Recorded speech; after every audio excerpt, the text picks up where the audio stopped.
에스겔 13장 17절부터 23절까지의 말씀을 제가 봉독하겠습니다.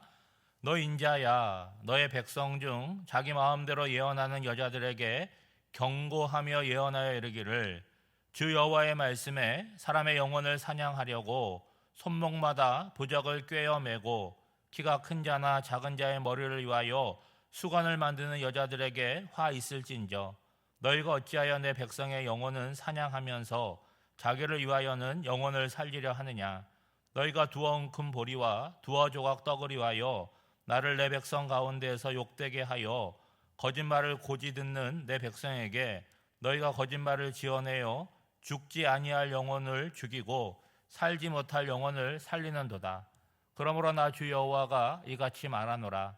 너희가 새를 사냥하듯 영혼들을 사냥하는 그 부적을 내가 너희 팔에서 떼어버리고 너희가 새처럼 사냥한 그 영혼들을 놓아주며 또 너희 수건을 찢고 내 백성을 너희 손에서 건지고 다시는 너희 손에 사냥물이 되지 아니하게 하리니 내가 여호와인 줄을 너희가 알리라. 내가 슬프게 하지 아니한 의인의 마음을 너희가 거짓말로 근심하게 하며 너희가 또 악인의 손을 굳게 하여 그 악한 길에서 돌이켜 떠나 삶을 얻지 못하게 하였은즉 너희가 다시는 허탄한 묵시를 보지 못하고 전복도 못할지라. 내가 내 백성을 너희 손에서 건져내리니 내가 여호와인 줄을 너희가 알리라 하라. 아멘. 에스겔 13장은 거짓 선지자들에서 경고하는, 그리고 화 있을 거라고 말씀을 하시는데, 전반부에는 남자 선지자들에 대해서 말씀하고 있고 오늘 본문인 후반부에는 여자 선지자들에 대해서 거짓을 다루고 있습니다. 여러분, 남자든 여자든 선지자가 하나님의 말씀을 바르게 전하는 것이 아니라 거짓을 전하고 있는 것에서 동일하다라고 얘기할 수가 있겠죠. 여러분, 17절 말씀에 보면 이들에 대해서 자기 마음대로 예언하는 여자들이라고 지칭하면서 에스겔에게, 그녀들에게 향해서 경고하며 예언하라고 명령하십니다. 여러분, 거짓 선지자들을 한번 생각해 봤는데요, 거짓 선지자들은 자기가 전하는 이 예언이 거짓이라는 것을 알고 전했을까요?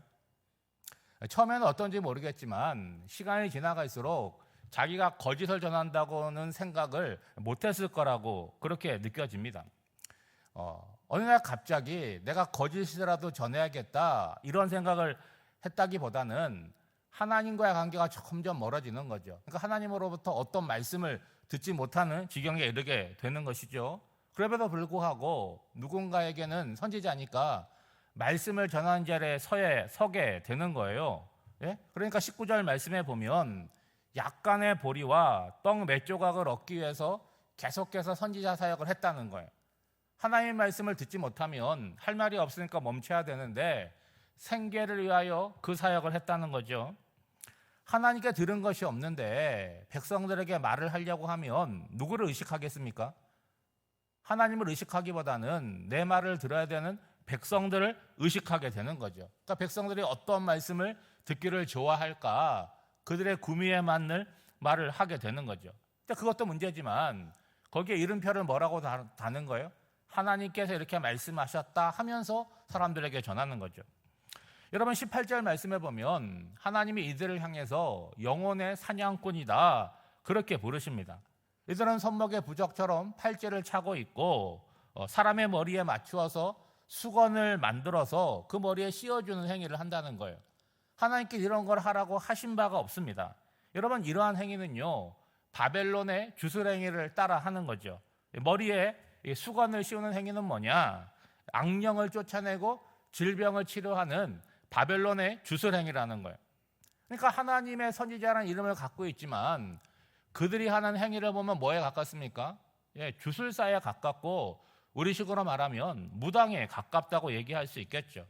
여러분, 사람들이 볼 때는 어떻게 보이겠습니까? 특별한 행위처럼 그렇게 느껴진다는 거예요. 열왕기하 5장에 보면 아람 장군 나하만이라고 하는 사람이 등장합니다. 그 사람은 모든 것에 힘이 없었던 사람인데 나병을 갖고 있었어요. 그래서 엘리사를 찾아와 가지고 나병을 치료해 주기를 구합니다. 그런데 엘리사가 나와 보지도 않아요. 자기의 사환을 보내가지고 요단강에 가서 7번 몸을 씻으면 깨끗하게 될 것이다 그렇게 알려줘요. 이거는 누구의 방법입니까? 하나님의 방법이라는 거예요. 근데 그 방법을 듣고 이 나만 장군이 화를 내면서 이렇게 말합니다. 내 생각에는 하면서 뭐라고 얘기하냐면 엘리사가 나와서 나를 영접하고 내 앞에서 하나님의 이름을 부르고 그의 손을 내 환부에 흔들어서 나병을 고칠 것이다 라고 얘기하고 있어요. 하나님의 방법이 있는데 또 뭐가 있어요? 내 생각이 있는 거예요. 여러분, 엘리사를 통해서 주어진 하나님의 방법을 내가 해보면 되는 거 아니겠습니까? 그런데 뭘로 꽉 차 있는 거예요?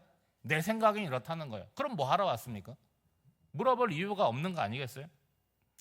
여러분, 우리도 마찬가지예요. 진실되고 평범한 말씀에는 그렇게 큰 마음을 주지 못합니다. 뭔가 특별해 보이는 말씀과 행위에 우리의 관심이 집중을 해죠. 여러분, 목회자가 여러분에게 기도해 줄 때 여러분 머리에 손을 얹고 머리를 꽉 쥐고 여러분 큰 목소리로 그렇게 기도하면 어때요? 좀 기도를 받는 느낌이 들지 않습니까? 근데 여러분 한번 생각해 보세요. 기도는 누구한테 하는 것입니까? 하나님한테 하는 것인데 그러한 행위가 사람은 좋아할지 모르겠지만 기도의 능력과는 아무런 상관이 없다는 것을 여러분 아셔야 되는 거죠. 그러니까 비교하기는 그렇지만 지금 여선지자들 팔에 팔찌를 차고 사람들의 머리에 수건을 만들어 씌우는 행위와 비슷해질 수 있는 우려가 있는 거죠. 여러분, 하나님을 의식하는 행위가 아니라 사람의 눈치를 보고 사람의 마음을 기쁘게 하려는 그런 행위는 언제나 과장되기가 쉽다는 거예요. 하나님께서 거짓 여선지자들에게 이렇게 말씀을 하십니다. 너희가 어찌하여 내 백성의 영혼을 사냥하면서 자기를 위하여는 영혼을 살리려 하느냐. 여러분, 간단하게 말하면 남의 영혼은 죽이면서 너의 영혼이 무사할 거라고 어떻게 생각을 하느냐, 그런 말씀을 하는 거죠. 19절에는 하나님은 전곡을 찌르면서 말씀을 하시는데 이들의 제약이 얼마나 크고 중한지를 지적을 하십니다. 19절입니다. 너희가 두어 엉큼의 보리와 두어 조각 떡을 위하여 나를 내 백성 가운데서 욕되게 하여 거짓말을 고지 듣는 내 백성에게 너희가 거짓말을 지어내어 죽지 아니할 영혼을 죽이고 살지 못할 영혼을 살리는도다. 여러분, 우리가 신앙생활 하는데 믿음 생활이라고 하지 않습니까? 믿음이라고 하는 것은 자기 확신이 아니에요. 뭘 믿는 것입니까? 하나님의 살아계심을 믿는 거죠. 그 믿음은 하나님께서 내 삶을 인도하시고 나의 필요를 공급하신다는 것을 믿는 거예요. 여러분, 거짓을 전하는 여선지자들의 그렇게 하는 근본적인 이유가 어디에 있습니까? 적은 양의 보리와 떡이라는 거예요. 여러분, 두어 엉큼의 보리, 두어 조각의 떡은 간단하게 말하면 뭡니까? 일용할 양식, 한 끼의 식사에 불과한 거잖아요. 고작 그거 얻겠다고 하나님의 이름을 욕되게 한다면 여러분 어떻게 선지자라고 할 수 있겠습니까? 그러니까 내 인생의 참된 공급자, 그분이 누구신지를 모르고 살아가는 거죠. 여러분, 엄밀하게 말해서 하나님을 욕되게 하고 먹는 양식이라면 차라리 굶고 안 먹는 게 더 옳은 것 아니겠습니까? 하나님을 욕되게 할 뿐만이 아니라 거짓으로 예언함으로 말미암아 살려야 되는 영혼은 죽이고 죽어야 되는 영혼을 살리는 하나님의 뜻과는 상반되게 활동을 한다는 거예요. 이게 도대체 무슨 말이냐? 여러분, 22절 말씀에 설명이 나오는데 이들이 하는 거짓 예언으로 말미암아 의인들의 마음, 하나님께서 의인들의 마음에 슬픔을 주지 않았는데 이들의 거짓 예언으로 의인들의 마음에는 근심을 준다는 거예요. 그리고 반대로 악인들의 손은 강하게 해서 악한 길에서 나오기는커녕 그 손을 더 강하게 만들어서 더 악한 일을 하게 만든다는 거죠. 그러니까 거짓 예언을 했다, 거짓말을 좀 했구나, 그 정도 수준이 아니라는 거예요. 하나님께서 계획하신 바를 뒤집어 버리고 인생들의 운명을 바꾸어 버렸다는 거예요. 여러분, 죽은 자를 살리고 살릴 수 있는 자를 죽였다는 거죠. 그러니까 이들의 언행과 활동을 보면 사단의 행위를 하고 있는 것 아니겠습니까? 여러분, 20절 이하를 보면 하나님께서 이들에게 심판을 선언하십니다. 우선적으로 하나님께서 이들에 의해서 사냥당한 모든 영혼을 하나님께서 친히 해방시키겠다고 말씀하시죠. 그리고 이들이 사용하던 그런 부적과 수건을 찢어버림으로 더 이상 사람의 영혼을 사냥하지 못하게 만들겠다고 하세요. 마지막 절 23절입니다. 너희가 다시는 허탄한 묵시를 보지 못하고 전복도 못할지라. 내가 내 백성을 너희 손에서 건져내리니 내가 여호와인 줄 너희가 알리라. 여러분, 지금 이스라엘 백성들이 나라가 멸망하고 포로로 끌려갔어요. 멸망하는 과정 가운데서 그랬고 포로된 곳에서도 거짓 선지자들이 극성을 부립니다. 그런데 하나님의 말씀은 뭡니까? 거짓을 전하는 자들 다시는 허탄한 묵시를 보지 못하고 전복을 하지 못하게 하겠다는 거예요. 그거 어떻게 하겠다는 거예요? 없애버리겠다고 말씀을 하시잖아요.